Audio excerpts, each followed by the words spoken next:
Billy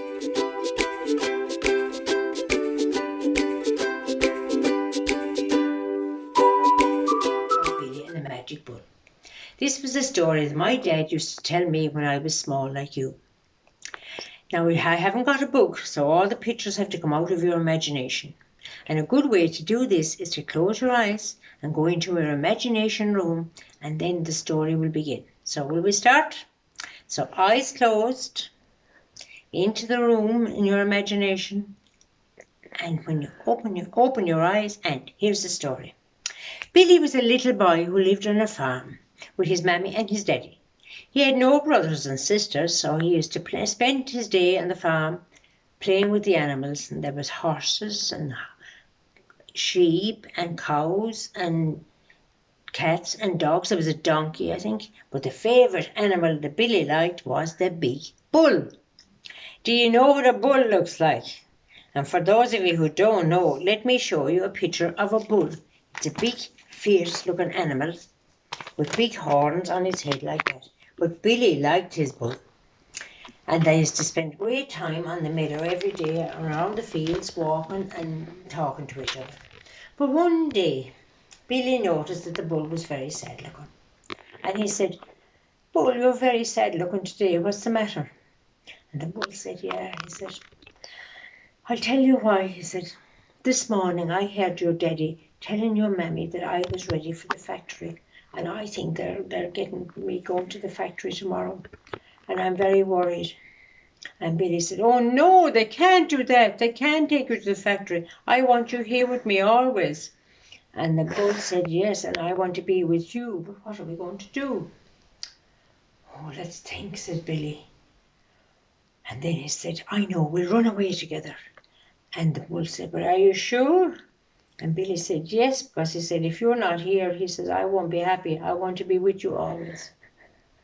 So the bull said, "All right, this evening when the cows are going in for milking," he said, "I'll stay at the end of the line, and when we get near the gate, before your dad closes the gate, I'll bend down, you hop on my back, and we'll run away." And that's what happened. That evening when the cows were going in, the bull stayed behind at the back, bent down. Billy hopped up on his back, held on to the two big fierce horns, and away they went, running down the avenue, out the gate, across the road, over a ditch, down a big meadow, over a stream, up a hill, down the other side of the hill, till they came to a forest. And at this stage they were out of breath, and the bull said, "I have to stop and take a rest."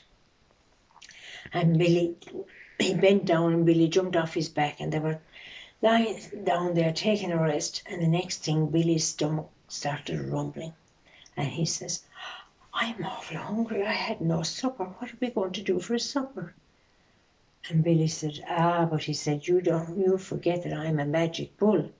He said, "Screw off one of those horns there on my head and see what happens."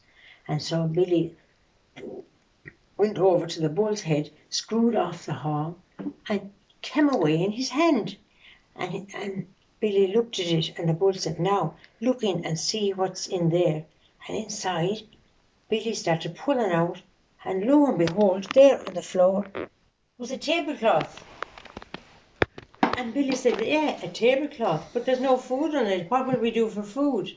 And the bull said, "I have two horns. Take off the other horn and look into it." So Billy did the same thing and took off the horn and looked in, and there inside there was some bread, there was pizza, there were scones, and I'm sure they had other things as well. And they ate their fill until they had so much they were bursting, so they lay down. But before they were going to go to sleep, but the bull said, "Oh no, we must tidy up first." So he said to Billy, "Your job is to tidy up."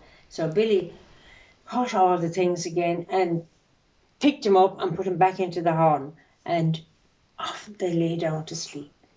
And Billy put his head up on the bull's tummy, which was warm and full, and before long they were sound asleep, and they slept so sound they didn't even dream. And the next thing, anyway, Billy woke with something dazzling into his eyes, and he looked and he realised the sun was shining in his eyes. It was sunrise already, and they didn't even know. And Billy thought, oh, wow, it's already breakfast time. That's why I'm hungry again. So off came the horn again, down came the tablecloth, and this time what came out? They had cheese, and there was some ham, and there was more bread, and fruit, and they even had ice cream and scones, biscuits for dessert afterwards. And while they were eating, Billy said, what's that noise? And he could feel the ground shaking. There was noise, the ground shaking under him, and there was this awful noise. And the bull said, oh no, he said, we're trespassing on somebody else's farm. I recognise the steps of a bigger bull coming towards me. Get up on my back fast. Gather up the things, put them into my horns, put the horns back on, get up on my back. And Billy did it as fast as lightning. Up again, off in the back, on the bull's back, holding the horns, and across the fields again, as fast as he could. And Billy said, they came to our main road, and there was lots of cars, and there was a lot of traffic, and Billy got frightened, and he said, I want to go home. I think I want to go home. How are we going to go home? I'll go home and I'll tell my dad that I want you with me, that you're my best friend, and my dad loves me and my mammy, and they'll do anything I ask. Can we go home? And I'll tell them that. And the bull said, okay, we'll try it. But Billy says, how are we going to find our way home? And the bull said, have a bit of trust in me, Billy. He says, you know I'm magic. My nose is like a sat-nav, and it knows where we came from, and it knows how we'll get back home. And all we have to do is to follow it. And Billy laughed and he said, you have to follow it. It's stuck to your head, isn't it? And the bull smiled as he bent down for Billy to get up on him again, and off they went home. And there at the farm gates was the mammy and daddy, so delighted to see them that they threw their arms around Billy and said, oh, thank God you're safe home. And Billy said, it was the bull who helped me and the bull who got me home. And please can we keep this bull? He's my best friend. So the mommy and daddy were so relieved to see him that they said, okay. And you know what they did? They built a special house for the bull. And sometimes when the weather was very fine and warm, Billy would go out at night and sleep in the barn with the bull, and they'd have a midnight picnic. And they lived like that for a long time, and they were never ran away from home again.